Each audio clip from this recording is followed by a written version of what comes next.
Hello everyone, ನಮಸ್ಕಾರ ಎಲ್ರಿಗೂ. Welcome back to my channel. ನಾನು ನಾವು ಇವತ್ತಿನ ಈ ವಿಡಿಯೋದಲ್ಲಿ ನಾನು ಏಪ್ರಿಲ್ ಎಂಡ್ ತನಕ ಹೇಗೆ ಓದ್ಕೊಂತೀನಿ ಆ್ಯಂಡ್ ಮೇಯಿಂದ ಏನು ಟೈಮ್ ಟೇಬಲ್ ಇಟ್ಕೊಂಡಿದ್ದೀನಿ ಅನ್ನೋದ್ರ ಬಗ್ಗೆ ಮಾತಾಡ್ತೀನಿ. ಸದ್ಯಕ್ಕೆ ನಾನು ಕ್ವಾಂಟ್ಸಲ್ಲಿ ನೋಡೋದಾದ್ರೆ ಕೌಶಿಕ್ ಸರ್ದು 15 hours ವಿಡಿಯೋ ಮಾಡಿದ್ದಾರೆ. ಅಂದರೆ ಅವರು ಸಪ್ರೇಟಾಗೇನೆ 3D ಟಾಪಿಕ್ಸ್ ಬಗ್ಗೆ ವಿಡಿಯೋ ಮಾಡಿದ್ದಾರೆ. ಅದನ್ನ ಏನು ಮಾಡಿದ್ದಾರೆ, ಒಂದೇ ಕಡೆ ಮಾಡಿ ಅದು ಒಂದೇ ಕಡೆ ಸಿಗೋ ಥರ ವಿಡಿಯೋ ಮಾಡಿ ಅಪ್ಲೋಡ್ ಮಾಡಿದ್ದಾರೆ.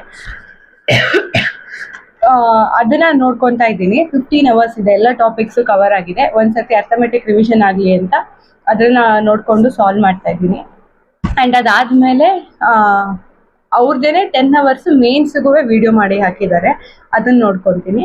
ಅದಾದಮೇಲೆ ನಾನು ಮೆನ್ಸುರೇಷನ್, ಈ ಪರ್ಮ್ಯೂಟೇಷನ್, ಕಾಂಬಿನೇಷನ್, ಪ್ರಾಬಬಿಲಿಟಿ ಎಲ್ಲ ಜಾಸ್ತಿ ನೋಡ್ಕೊಂಡಿರಲಿಲ್ಲ. ಅದನ್ನ ಅಟೆಂಡು ಮಾಡೋಕ್ಕೆ ಹೋಗ್ತಾ ಇರಲಿಲ್ಲ. ಸೊ ಇವಾಗ ಇನ್ನೂ ತುಂಬ ಟೈಮ್ ಇರೋದ್ರಿಂದ ಆ ವಿಡಿಯೋಸ್ ನೋಡಿಕೊಂಡು ಕಲ್ತ್ಕೊಳ್ಳೋಣ ಅಂತ ಅನ್ಕೊಂಡಿದ್ದೀನಿ. ಇದಿಷ್ಟು ಮೇ ಒಳಗಡೆ ಮಾಡ್ಕೋಬೇಕು ಅಂತ ಅನ್ಕೊಂಡಿದ್ದೀನಿ. ಆ್ಯಂಡ್ ಇನ್ನು ಇಂಗ್ಲೀಷ್ಗೆ ಬರೋದಾದರೆ ನಾನು ರೀಸೆಂಟಾಗಿ ನಿಮಿಷಾ ಮ್ಯಾಮ್ದು ಪ್ಯಾರಾಜಂಬಲ್ ರಿಲೇಟೆಡ್ ವಿಡಿಯೋ ಹಾಕಿದ್ರು. ಅರೌಂಡ್ 4 weeks ಆಗಿದೆ. 1.25 ಗಂಟೆ ಇದೆ ಆ ವಿಡಿಯೋ. ಅದನ್ನು ನೋಡಿಕೊಂಡೆ. ಯೂಶ್ವಲಿ ನನಗೆ ಈ ಸೆಂಟೆನ್ಸ್ ರಿಅರೇಂಜ್ಮೆಂಟಲ್ಲೇ ಸ್ವಲ್ಪ ಪ್ರಾಬ್ಲಮ್ ಆಗ್ತಾಯಿತ್ತು. ಅಂದರೆ ಎಲ್ಲೋ ಒಂದೆರಡು ಆ ಕಡೆ ಈ ಕಡೆ ಆಗೋದು. ಸೊ ಅದಕ್ಕೇ ಒಂದ್ಸತಿ ವಿಡಿಯೋ ನೋಡ್ಕೊಳ್ಳೋಣ ಅಂತ ಅವ್ರದ್ದು ಅದು ನೋಡಿಕೊಂಡೆ. ಅದಾದಮೇಲೆ ಸ್ಟಡಿ ಕ್ವಿಕ್ ಬೈ ವರುಣ್ ಅಂತ ಒಂದು ಚಾನಲ್ ಇದೆ, ಅದು ಇಂಗ್ಲೀಷ್ದೇನೆ. ಅವರು ರೀಸೆಂಟಾಗಿ ಒಂದು 2 weeks back error detection marathon video ಮಾಡಿ ಹಾಕಿದ್ದಾರೆ. ಅದು 2 ಗಂಟೆ 40 ನಿಮಿಷ ಹತ್ತತ್ರ ಇದೆ. ಅದನ್ನ ನೋಡಿಕೊಂಡೆ. ಅಂದರೆ ಅವರು ನೀಟಾಗಿ ಎಕ್ಸ್ಪ್ಲೇನ್ ಮಾಡಿದ್ದಾರೆ. ಒಂದು ಎರರ್ಗೆ ಏನು ಹೇಳ್ತಾರೆ, ಒಂದು ರೂಲ್ ಇಟ್ಕೊಂಡು ಅದ್ರ ಮೇಲೆ ಒಂದು 10 ಕ್ವಶನ್ ಇಲ್ಲ 5 ಕ್ವಶನ್ ಈ ಥರ ನೀಟಾಗಿ ಎಕ್ಸ್ಪ್ಲೇನ್ ಮಾಡಿದ್ದಾರೆ, ಒಂದೊಂದು ಕ್ವಶನ್ನು ತಗೊಂಡು. ಸೊ ನಿಮ್ಗೆ ಏನಾಗುತ್ತೆ, ನೆಕ್ಸ್ಟ್ ಟೈಮ್ ನೀವು ಅದು ಕ್ವಶನ್ ನೋಡ್ತಿದ್ದೀರಾ ಮಾಕಲ್ಲಿ ಅವ್ರ ಎಕ್ಸಾಮಲ್ಲಿ ಅಂತ ಹೇಳಿದ್ರೆ ನಿಮಗೆ ಟಕ್ ಅಂತ ನೆನಪಾಗುತ್ತೆ. ಬಿಕಾಸ್ ಅವ್ರು ಅಷ್ಟು ಚೆನ್ನಾಗಿ ಎಕ್ಸ್ಪ್ಲೇನ್ ಮಾಡಿದ್ದಾರೆ. ಒಂದು ರೂಲ್ ಇಟ್ಕೊಂಡು ಅದ್ರ ಮೇಲೇ ಕ್ವಶನ್ಸ್ ಫ್ರೇಮ್ ಮಾಡಿ ಎಕ್ಸ್ಪ್ಲೇನ್ ಮಾಡಿದ್ದಾರೆ. ಸೊ ನಿಮಗೂ ಎರರ್ ಡಿಟೆಕ್ಷನಲ್ಲಿ ಏನಾದ್ರು ಒಂದು ಸ್ವಲ್ಪ ಪ್ರಾಬ್ಲಮ್ ಇದೆ, ಕರೆಕ್ಟಾಗಿ ಗೊತ್ತಾಗ್ತಿಲ್ಲ ಅಂತ ಹೇಳಿದ್ರೆ ನೀವು ಆ ವಿಡಿಯೋ ನೋಡ್ಕೋಬೋದು. ಸ್ಟಡಿ ಕ್ವಿಕ್ ಬೈ ವರುಣ್ ಅಂತ ಏನೋ ಚಾನಲ್ ಇದೆ, ಅದನ್ನ ನೋಡಿ. ಆ್ಯಂಡ್ ಹಾಗೇನೆ ಎಡಿಟೋರಿಯಲ್ ನಿಮಿಷಾ ಮ್ಯಾಮು ಸ್ವಲ್ಪ ಹುಷಾರಿಲ್ಲ ಅಂತ ಮಾಡೋದನ್ನ ನಿಲ್ಲಿಸಿದ್ದಾರೆ. ಸೊ ಅದು ನಾನು ಸದ್ಯಕ್ಕೆ ನೋಡ್ಕೋತಾ ಇಲ್ಲ. ಆ್ಯಂಡ್ ಇನ್ನು ರೀಸನಿಂಗ್ಗೆ ಬಂತು ಅಂತ ಹೇಳಿದ್ರೆ ವರ್ಚುವಸ್ ಅಂತ ಒಂದು ಚಾನಲ್ ಇದೆ, ಅಲ್ಲಿ ಮೇನ್ಸ್ಗೆ ಅಂತ ವಿಡಿಯೋಸ್ ಮಾಡಿ ಹಾಕ್ತಿದ್ದಾರೆ. ಸೊ ನಾನು ಅದನ್ನ ನೋಡಿಕೊಂಡು ಸಾಲ್ವ್ ಮಾಡ್ತಿದ್ದೀನಿ. ಅಂದರೆ ಅವ್ರು ನಮಗೆ ಸಾಲ್ವ್ ಮಾಡೋಕ್ಕೂ ಟೈಮ್ ಕೊಡ್ತಾರೆ, ಟೈಮಿಂಗ್ಸ್ ಇಟ್ಬಿಟ್ಟು. ಸೊ ನಾನು ಅಲ್ಲೇನೆ ಅದನ್ನ ಸಾಲ್ವ್ ಮಾಡಿಕೊಂಡು ನನಗೆ ಗೊತ್ತಾಗ್ಲಿಲ್ಲ ಅಂತ ಹೇಳಿದ್ರೆ ಅವ್ರು ಯಾವ ಥರ ಸಾಲ್ವ್ ಮಾಡ್ತಾರೆ ಅಂತ ನೋಡ್ತಿದ್ದೀನಿ. ಮೇನಾಗೆಲ್ಲ ಈಸಿನೇ ಇರುತ್ತೆ, ಬಟ್ ಪಜಲ್ಗಳಲ್ಲಿ ಸ್ವಲ್ಪ ಟ್ರಿಕ್ಕಿ ಅಂತ ಅನ್ಸದ್ಮೇಲೆ ನಾನು ಅವ್ರು ಹೇಗೆ ಸಾಲ್ವ್ ಮಾಡ್ತಾರೆ ಅಂತ ನೋಡಿ ನಾನು ಸಾಲ್ವ್ ಮಾಡ್ತಿದ್ದೀನಿ. ಇನ್ನು ಮಿಕ್ಕಿದೆಲ್ಲ ನಾನೇ ಮಾಡ್ತಿದ್ದೀನಿ. ಆ್ಯಂಡ್ ಇದ್ರ ಜೊತೆಗೆ ನಾನು ಅವಾಗವಾಗ ಸೆಕ್ಷನಲ್ಲಿ ಮಾರ್ಕ್ಸ್ ಬರೀತಿದ್ದೀನಿ. ಸದ್ಯಕ್ಕೆ ನಾನು ಏಪ್ರಿಲ್ ಫುಲ್ಲು ಇದನ್ನೇ ಫಾಲೋ ಮಾಡ್ತೀನಿ. ಇಂಗ್ಲೀಷಲ್ಲೂ ಅಷ್ಟೇ, ಯಾವ್ದಾದ್ರು ವೀಡಿಯೋಸ್ ನೋಡಬೇಕು ಅಂತ ಹೇಳಿದ್ರೆ ಅದನ್ನ ನೋಡ್ಕೋತೀನಿ. ಆ್ಯಂಡ್ ಹಾಗೇನೆ ಇವಾಗ ಕರೆಕ್ಟ್ ವರ್ಡ್ಸ್ ಕೆಲವೊಂದ್ಸತಿ ನನಗೆ ಒಂದು ವರ್ಡ್ದು ಸ್ಪೆಲ್ಲಿಂಗೇನೆ ಅಷ್ಟೊಂದು ಕರೆಕ್ಟಾಗಿ ಗೊತ್ತಾಗಲ್ಲ, ಅಂದರೆ ಕನ್ಫ್ಯೂಸ್ ಆಗುತ್ತೆ. ಯಾವುದೋ ಒಂದರಲ್ಲಿ 2 M ಬರುತ್ತಾ ಇಲ್ಲ 1 M ಬರುತ್ತಾ, ಈ ಥರ ಕನ್ಫ್ಯೂಷನ್ ಸ್ವಲ್ಪ ಇದೆ ನನಗೆ. ಸೊ ಅದನ್ನು ಪ್ರಾಕ್ಟೀಸ್ ಮಾಡ್ಕೊತೀನಿ. ಸದ್ಯಕ್ಕೆ ಏಪ್ರಿಲ್ ತನಕ ನಾನು ಮಾಡೋದು ಇದಿಷ್ಟು. ಮೇಯಿಂದ ಓದೋದಕ್ಕೆ ಒಂದು ಟೈಮ್ ಟೇಬಲ್ನ ಹಾಕ್ಕೊಂಡಿದ್ದೀನಿ. ನಾನು ಬೆಳಗ್ಗೆ ಒಂದು 5ಗೆ ಎದ್ದೇಳಬೇಕು ಅಂತ. ಅಂದರೆ ಯೂಶ್ವಲಿ ಅಷ್ಟೊತ್ತಿಗೆ ಎದ್ದು ವಾಕಿಂಗ್ ಹೋಗ್ಬಿಟ್ಟು ಎಕ್ಸಸೈಸ್ ಏನಿದೆ ಅದನ್ನೆಲ್ಲ ಮುಗಿಸ್ಕೊಬೇಕು. ಅದಾದಮೇಲೆ ಫ್ರೆಶ್ ಅಪ್ ಆದಮೇಲೆ 7:30 ಓದೋಕ್ಕೆ ಶುರು ಮಾಡೋಣ ಅಂತ. 7:30 8:30 ಈ ಸ್ಪೀಡ್ ಮ್ಯಾಥ್ಸ್ ರಿಲೇಟೆಡು. ಅದಾದಮೇಲೆ ಈ ಮೇನ್ 4 ಟಾಪಿಕ್ ಏನಿದೆ, simplification, number series, quadratic equation ಮತ್ತು ಡೇಟಾ ಇಂಟರ್ಪ್ರಿಟೇಷನ್, ಇದಿಷ್ಟನ್ನು ಮುಗಿಸ್ಕೋಬೇಕು ಅಂತ. 7:30 ಒಂದು 8:30 8:40 ತನಕ ಇದನ್ನು ಮಾಡಬೇಕು. ಅದಾದಮೇಲೆ ತಿಂಡಿ ಎಲ್ಲ ಆದಮೇಲೆ 9:15 to 10:15 ಒಂದು ಮಾರ್ಕ್ ಬರೆಯೋದು ಅಂತ, ಪ್ರಿಲಿಮ್ಸ್ದು. ಅದಾದಮೇಲೆ ಅದರ ಅನಾಲಿಸಿಸ್ ಮಾಡ್ಕೊಳ್ಳೋದು. ಅದಾದಮೇಲೆ 11 to 11:30 ಎಡಿಟೋರಿಯಲ್ ಮಾಡೋಣ ಅಂತ. ಎಡಿಟೋರಿಯಲ್ ಹೇಗೆ ಅಂತ ಹೇಳಿದ್ರೆ ನಾನು ವಿಡಿಯೋ ನೋಡೋದಕ್ಕೆ ಹೋಗಲ್ಲ, ಮ್ಯಾಮು ಅದು PDF ಅಪ್ಲೋಡ್ ಮಾಡ್ತಾರೆ ಟೆಲಿಗ್ರಾಮ್ ಚಾನಲಲ್ಲಿ. ಅದನ್ನ ನೋಡಿಕೊಂಡು ನನಗೆ ವೊಕ್ಯಾಬ್ಲರಿ ಗೊತ್ತಿಲ್ಲ ಅನ್ನೋದನ್ನ ಒಂದು ಕಡೆ ಬರ್ಕೋತೀನಿ. ಇನ್ನು ಮಿಕ್ಕಿದ್ದೆಲ್ಲ ನಾನು ಅದನ್ನು ಓದ್ಕೊಂಡು ಹೋಗ್ತೀನಿ.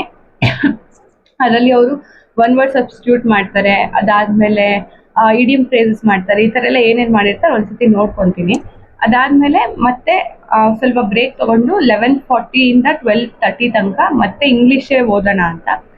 ಆ್ಯಂಡ್ 2 to 4 ರೀಸ್ನಿಂಗ್ ಮಾಡೋದು ಅಂತ. ಅದಾದಮೇಲೆ 5 to 7 ಟೈಮಲ್ಲಿ ನಾನು GA ಮತ್ತು ಕಂಪ್ಯೂಟರ್ಗೆ ಅಂತ ಇಟ್ಕೊತೀನಿ. ಅದಾದಮೇಲೆ ಮತ್ತೆ 7 ಇಂದ 8:30 ತನಕ ಕ್ವಾಂಟ್ಸ್ ಅಂತ. ಅದಾದಮೇಲೆ ಮತ್ತೆ 9 to 9:30 ಯಾವ್ದನ್ನಾದ್ರು ರಿವಿಷನ್ ಮಾಡಬೇಕು ಅಂತ ಅನ್ಕೊಂಡಿರ್ತೀನಿ. ಇವಾಗ ವೊಕ್ಯಾಬ್ಯುಲರಿನೇ ನಾನು ಮತ್ತೆ ಇನ್ನೊಂದ್ಸತಿ ಓದ್ಕೊಳ್ಬೇಕು, ಅಥವಾ ಇನ್ನೇನೋ ಟಾಪಿಕ್ನ ಒಂದ್ಸತಿ ರಿವೈಸ್ ಮಾಡೋಣ ಅನ್ಕೊಂಡಿರೋದನ್ನ ಅಲ್ಲಿ ತನಕ ಮಾಡ್ಕೋತೀನಿ. ಅದಾದಮೇಲೆ ಅಷ್ಟೇನೆ. ನಾನು ಯೂಶ್ವಲಿ ನೈಟ್ ಓದೋದಿಲ್ಲ. ನನಗೆ ಎಕ್ಸಾಮ್ ಟೈಮಲ್ಲೂ ನಾನು ಬೆಳಗ್ಗೆ ಬೇಗ ಇದ್ದೇ ಓದ್ತಾ ಇದ್ದೆ. ನೈಟ್ ಓದಿದ್ರೆ ಅಷ್ಟೊಂದು ತಲೆಗೆ ಹೋಗಲ್ಲ. ಸೊ ಅಷ್ಟಕ್ಕೆ ನಿಲ್ಲಿಸ್ತೀನಿ. ಮತ್ತೆ ನಾನು 9:30 ಮೇಲೆ ಅಂತ ಏನು ಓದೋದಕ್ಕೆ ಅಂತ ಹೋಗಲ್ಲ. ಆ್ಯಂಡ್ ಆಮೇಲೆ ಹಾಗೇನೆ ಈಗ ಈ ಟೈಮಲ್ಲಿ ಇದನ್ನೇ ಮಾಡ್ತೀನಿ ಅಂತಿಲ್ಲ.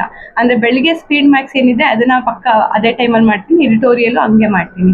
ಆದರೆ ಎಡಿಟೋರಿಯಲ್ ಮಾಡಿರ್ತೀನಿ, ಇಂಗ್ಲೀಷ್ ಓದಿರ್ತೀನಿ. ನನಗೆ ಅವತ್ತಿನ ದಿನ ಮತ್ತೆ ಇಂಗ್ಲೀಷ್ ಓದೋಕ್ಕೆ ಬೋರ್ ಆಯಿತು ಅಂದರೆ ನಾನು ಫಸ್ಟು ಕ್ವಾಂಟ್ಸ್ ಮಾಡ್ಕೋತೀನಿ ಬೆಳಗ್ಗೆ. ಸಂಜೆ ಮೇಲೆ ಏನು ಮಾಡ್ತೀನಿ, ಇಂಗ್ಲೀಷ್ ಏನು ಓದಬೇಕು ಅಂದ್ಕೊಂಡಿರ್ತೀನಿ ಅದನ್ನ ಓದ್ತೀನಿ. ಸೊ ಇದನ್ನ ಆ ಕಡೆ ಈ ಕಡೆ ಮಾಡ್ತೀನಿ. ಹಂಗೆ ಕೆಲವೊಂದ್ಸತಿ ಬೆಳಗ್ಗೆ ನಾನು ಮಾಕ್ ಬರೆಯೋದಕ್ಕೆ ಹೋಗಲ್ಲ. ಕೆಲವೊಂದ್ಸತಿ ನಮಗೆ ಮಧ್ಯಾಹ್ನ ಶಿಫ್ಟ್ ಬೀಳುತ್ತೆ. ಸೊ ನಾನು ಮಧ್ಯಾಹ್ನ ಟೈಮಲ್ಲೂ ಮಾಕ್ ಬರೆದು ಅಭ್ಯಾಸ ಮಾಡ್ಕೊಳ್ಳೋಕೆ ನೋಡ್ತೀನಿ. ಸೊ ಈ ಥರ ನಾನು ಮಾಡ್ಕೊಳ್ಳೋದು. ಅದಾದಮೇಲೆ ನಾನು ಇಂಗ್ಲೀಷಲ್ಲಿ ಏನು ಓದ್ತೀನಿ ಅಂದರೆ ಇಂಗ್ಲೀಷು ಕ್ವಾಂಟ್ಸು ರೀಸ್ನಿಂಗ್ ಅಂತ ಇಟ್ಟಿರೋ ಟೈಮಲ್ಲಿ ಒಂದೊಂದು ಸೆಕ್ಷನಲ್ಲಿ ಮಾಕ್ ಬರೀತೀನಿ. ಅದಾದಮೇಲೆ ನಾನು ಮೇಯ್ನಾಗಿ ಜಾಸ್ತಿ ಮೇನ್ಸ್ಗೆ ಅಂತಾನೆ ಕಾನ್ಸಂಟ್ರೇಟ್ ಮಾಡಿಬಿಟ್ಟು ಓದೋದು. ರೀಸ್ನಿಂಗ್ ಅಂತೂ ಮೇನ್ಸ್ಗೆ ಅಂತಾನೆ ಓದೋದು. ಸೊ ಪ್ರಿಲಿಮ್ಸ್ ಅಷ್ಟೊಂದು ಪ್ರಾಬ್ಲಮ್ ಇಲ್ದಿರೋದ್ರಿಂದ. ಇನ್ನು ಇಂಗ್ಲೀಷಲ್ಲಿ ಅವಾಗ ಹೇಳ್ದಂಗೆ ನಿಮಿಷಾ ಮ್ಯಾಮ್ದು ವೊಕ್ಯಾಬ್ ಪ್ರಾಡಜಿ ಅಂತ ಬುಕ್ ಇದೆ. ಅದರಲ್ಲಿ ಅವರು ಡಿಫಿಕಲ್ಟ್ ವರ್ಡ್ಸ್ ಈ ಥರದ್ನೆಲ್ಲ ಟಾಪಿಕ್ ವೈಸ್ ಕೊಟ್ಟಿದ್ದಾರೆ. ಸೊ ಅದನ್ನ ನಾನು ನೋಡ್ಕೊಂಡು ಬರ್ತೀನಿ ಒಂದು ಕಡೆಯಿಂದ. ಅದಾದ್ಮೇಲೆ ಕ್ವಾಂಟ್ಸು ಅಷ್ಟೇನೆ. ನಾನು ಬೆಳಗ್ಗೆನೆ 4 ಟಾಪಿಕ್ ಕವರ್ ಮಾಡಿರೋದ್ರಿಂದ ಇದನ್ನ ಅರ್ಥಮೆಟಿಕ್ಗೆ ಅಂತ, ಅದಾದ್ಮೇಲೆ ಮೇನ್ಸ್ಗೆ ಅಂತಾನೆ ಇಟ್ಕೊಳ್ತೀನಿ. ಆ್ಯಂಡ್ ಇನ್ನು ಬ್ರೇಕ್ ಟೈಮಲ್ಲಿ ನಾನು ಮಧ್ಯೆ ಗ್ಯಾಪ್ ನೋಡ್ಬೋದು, ತುಂಬ ಬ್ರೇಕ್ ಕೊಟ್ಟಿದ್ದೀನಿ. ಅವಾಗ ನಾನು ಬುಕ್ಸ್ ಓದ್ತೀನಿ, ಕನ್ನಡ ಆರ್ ಇಂಗ್ಲೀಷ್. ನನಗೆ ಏನು ನಾವೆಲ್ಸ್ ಇದೆ ಅಥವಾ ಕನ್ನಡ ಬುಕ್ಕು ಇವಾಗ ಜಾಸ್ತಿ ಓದ್ತಾ ಇರೋದು ನಾನು, ಅದನ್ನ ಓದ್ತೀನಿ. ಅದಾದಮೇಲೆ ನಂದು ಈ ಚಾನಲ್ ಜೊತೆಗೆ ಇನ್ನೊಂದು ಚಾನಲ್ ಇದೆ, ಅಕೌಂಟ್ ಇದೆ ನಂದು. ಅದಕ್ಕೆ ಸ್ವಲ್ಪ ವೀಡಿಯೋಸ್ ಎಡಿಟ್ ಮಾಡೋದೆಲ್ಲ ಇರುತ್ತಲ್ಲ, ಅದನ್ನ ಮಾಡ್ಕೊತೀನಿ. ಅದಾದಮೇಲೆ ನಾನು ಓದೋಕ್ಕೆ ಶುರು ಮಾಡಿದಾಗಲೂ ಅಷ್ಟೇ, ಅವಾಗೊಂದ್ಸತಿ ಹೋಗಿ ಅಮ್ಮನ ಜೊತೆ ಮಾತಾಡ್ಸ್ಕೊಂಬರೋದು ಇದೆಲ್ಲ ಮಾಡ್ತಿರ್ತೀನಿ. ಸೊ ಏನಾರ ಲೈಟಾಗಿ ಹೆಲ್ಪ್ ಬೇಕಂದ್ರೆ ಅದನ್ನು ಮಾಡ್ಕೊಳ್ಳೋದು. ಅದಾದಮೇಲೆ ಸಂಜೆನೂ 1 hour ಬ್ರೇಕ್ ಕೊಟ್ಟಿದ್ದೀನಿ, ಸಂಜೆ ಟೈಮಲ್ಲಿ ತಿನ್ನೋದಕ್ಕೆ ನಾನು ಮಾಡ್ಕೊಳ್ಳೋದಕ್ಕೆ ಅಂತ.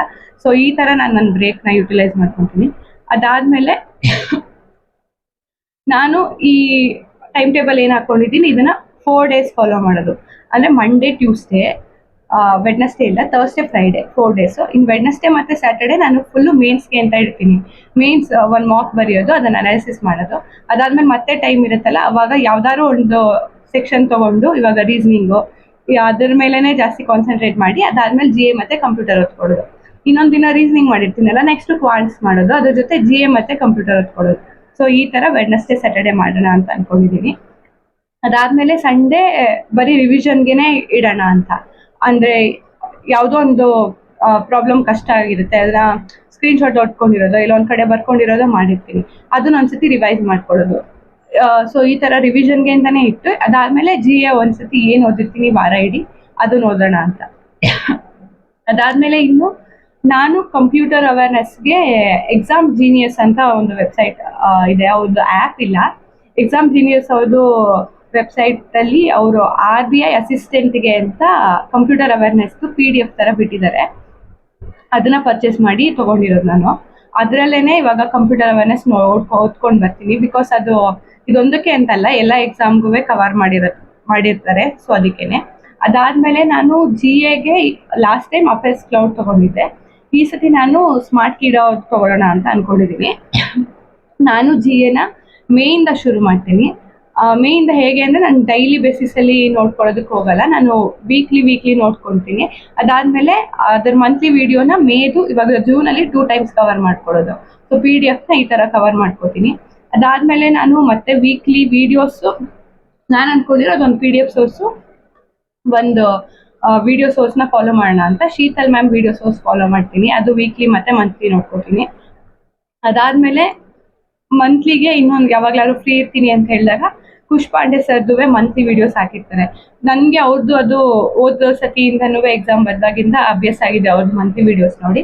ಸೊ ಅವ್ರದ್ದು ಮಂತ್ಲಿ ವೀಡಿಯೋಸ್ ಮಾತ್ರ ನೋಡ್ತೀನಿ. ವೀಕ್ಲಿದು ಮತ್ತು ಮಂತ್ಲಿದು ಶೀತಲ್ ಮ್ಯಾಮ್ದು ನೋಡ್ತೀನಿ. ಶೀತಲ್ ಮ್ಯಾಮ್ ಮತ್ತು ಖುಷ್ ಪಾಂಡೆ ಸರ್ದು ನನಗೆ ಅದು ಅಭ್ಯಾಸ ಆಗಿದೆ, ಕ್ಲಾಸ್ ಕೇಳಿ ಸೊ ಅರ್ಥ ಆಗುತ್ತೆ. ಆ್ಯಂಡ್ ಹಾಗೇನೆ PDF ಸ್ಮಾರ್ಟ್ ಕಿಡ್ ಅವ್ರದ್ದು ನೋಡೋಣ ಅಂತ ಅನ್ಕೊಂಡಿದ್ದೀನಿ. ಸೊ ಇದಿಷ್ಟು ನಾನು ಸದ್ಯಕ್ಕೆ ಹಾಕೊಂಡಿರೋ ಟೈಮ್ ಟೇಬಲು. ಅದಾದ್ಮೇಲೆ ಡೈಲಿ ಇದನ್ನೇ ಹಿಂಗೆ ಫಾಲೋ ಮಾಡಬೇಕು ಅಂತ ಏನಿಲ್ಲ. ಕೆಲವೊಂದ್ಸತಿ ನಿಮಗೆ ಎಲ್ಲನೂ ಓದಕ್ಕೆ ಮಿಕ್ಸ್ ಆಗುತ್ತೆ ಅಂತ ಅನ್ಸ್ಬೋದು. ಸೊ ಅವಾಗ ಏನು ಮಾಡೋದು, ನಾನೇನು ಮಾಡ್ತೀನಿ, ಜಾಸ್ತಿ ಮಾರ್ಕ್ಸ್ ಬರೆದು ಒಂದೇ ಟಾಪಿಕ್ ಮೇಲೆ ಒಂದೇ ಸೆಕ್ಷನ್ ಮೇಲೆ ಕಾನ್ಸಂಟ್ರೇಟ್ ಮಾಡ್ತೀನಿ, ಇನ್ನೊಂದು ದಿನ ಇನ್ನೊಂದ್ರ ಮೇಲೆ ಮಾಡ್ತೀನಿ.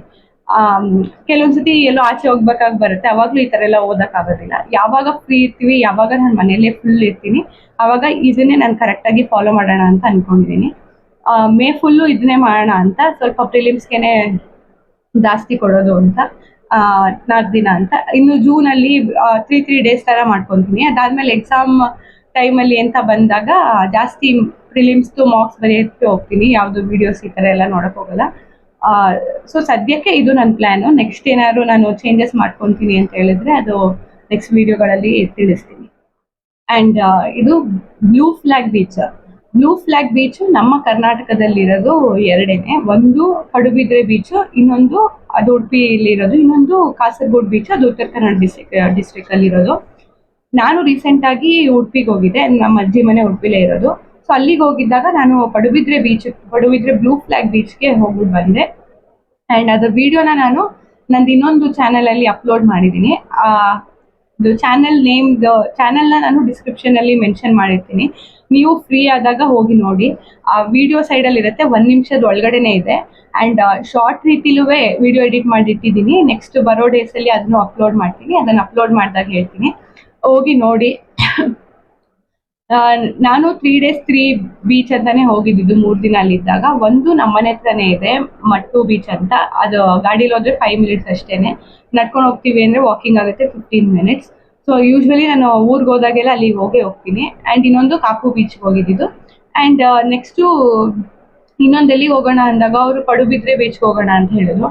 ನಾನು ಇದನ್ನ ಲಾಸ್ಟ್ ಟೈಮ್ ಎಲ್ಲ GAಯಲ್ಲಿ ಓದಿದೆ ಅಲ್ಲ, ಬ್ಲೂ ಫ್ಲ್ಯಾಗ್ ಬೀಚ್ ಅಂತ ಏನಕ್ಕೆ ಇಟ್ಟಿದ್ದಾರೆ, ಯಾವ ಥರ ಇರ್ಬೋದು ಅನ್ನೋ ನೋಡೋಕೆ ಕ್ಯೂರಿಯಾಸಿಟಿ ಇತ್ತು. ಸೊ ಹೋದೆ, ಮಸ್ತಾಗಿದೆ ಬೀಚ್ ಅಂತೂ. ಎಷ್ಟು ಕ್ಲೀನಾಗಿ ಇಟ್ಕೊಂಡಿದ್ದಾರೆ ಅಂದರೆ ಅಷ್ಟು ಕ್ಲೀನಾಗಿದೆ.